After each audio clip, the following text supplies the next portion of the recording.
katas or my basic kihans, trying to put them together for the competitions. Lots of fun. Testing your skill in the martial arts. Um, Fun one. Proof of ability. We go into the martial arts with a specific why. Mine was I was almost murdered. Been in some tussles, been spit and jumped.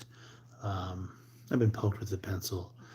Lots of things I can say have not happened to me, but I've been thrown away like trash, treated like trash, bullied, cornered, groups of people.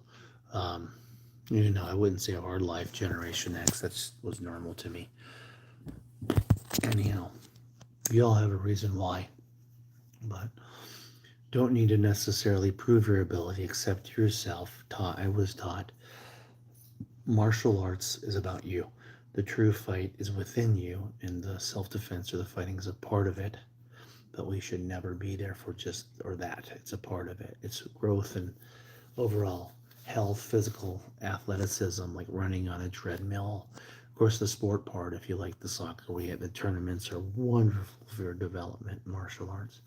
But how do you prove to yourself your martial arts? Well, just being able to memorize the moves, the forms, the katas, the basics is huge. As you're setting those goals, moving up the belt ranks, those are proof. Those are smaller goals. The big, big, big black belt, when you get there, hey, you achieved it. That's more proof. Proof in your power and your techniques. We call it kime. Um, Great resources out there. I have my favorites. Um, and I may do vary being a master's degree. My mind is always looking for the knowledge, and I am an older guy in kata. I tend to analyze them to a higher level with my competition, sparring and all that put together. But if you can break a board, they have boards, bricks. Those are fun to prove power. To snap in the uniform. When you're paired up with a person, you hit a bag and they go flying back for real, even in a strong stance. That's proof. When they're holding the bag strong and they hit it and they move back because they don't want to get hit at the back again with head protection, that's another way to prove that you have the strength and the strikes and all. Moving the bag, proper bag work. You're not fighting the bag. You're working out on the bag, like weightlifters lift weights. We work out on the bag, like runners run on a treadmill or the street. We have our forms and that kind of training as well. What is true self-defense? I tell the students, and from my personal experience, well, like reflexes, when you catch yourself from falling on a trip, you fall down and you fall correctly.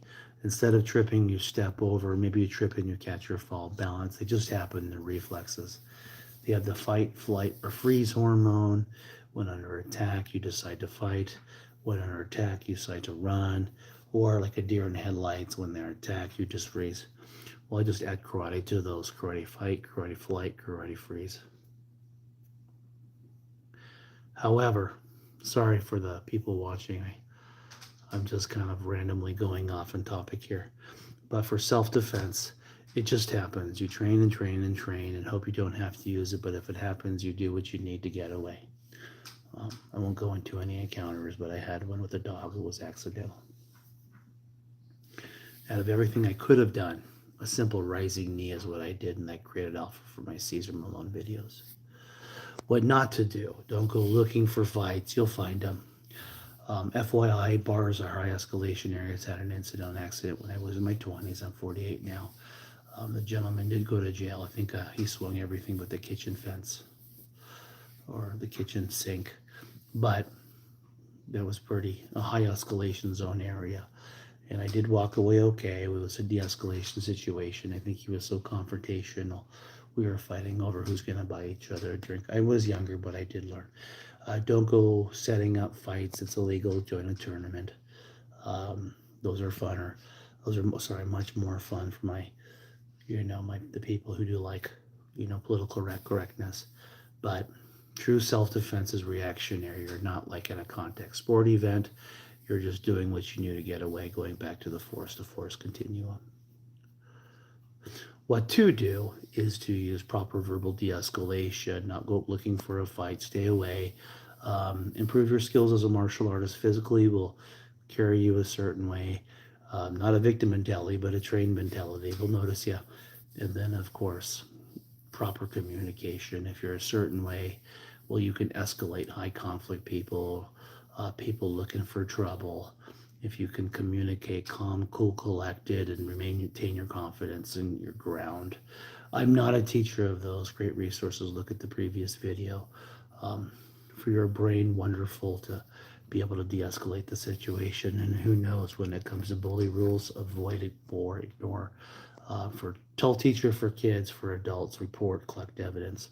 You might end up befriend. They'll be kind of like a big brother or big sister. Kind of weird, but it does happen. Ethics.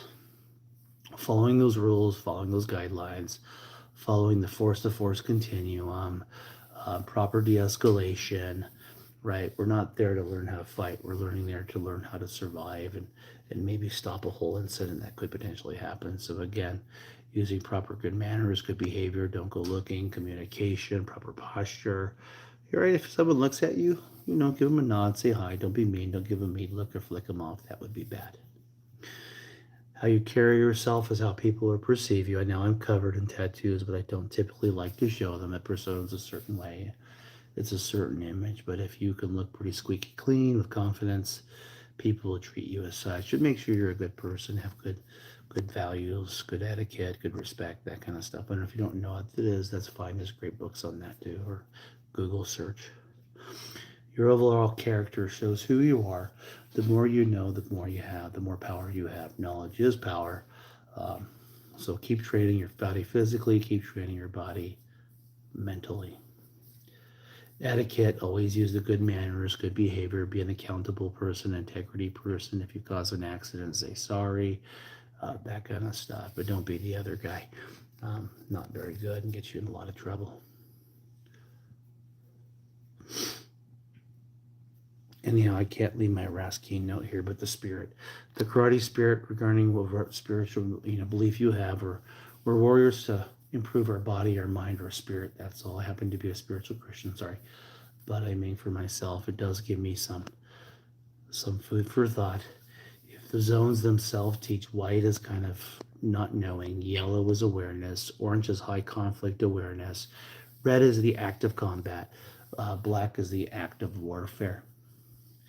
Living in a white or yellow, not well, yellow's the best. White is kind of the orange can actually cause mental illness if you're a high conflict person 24/7. But ideally, the red and the black are kind of numbing and not so good.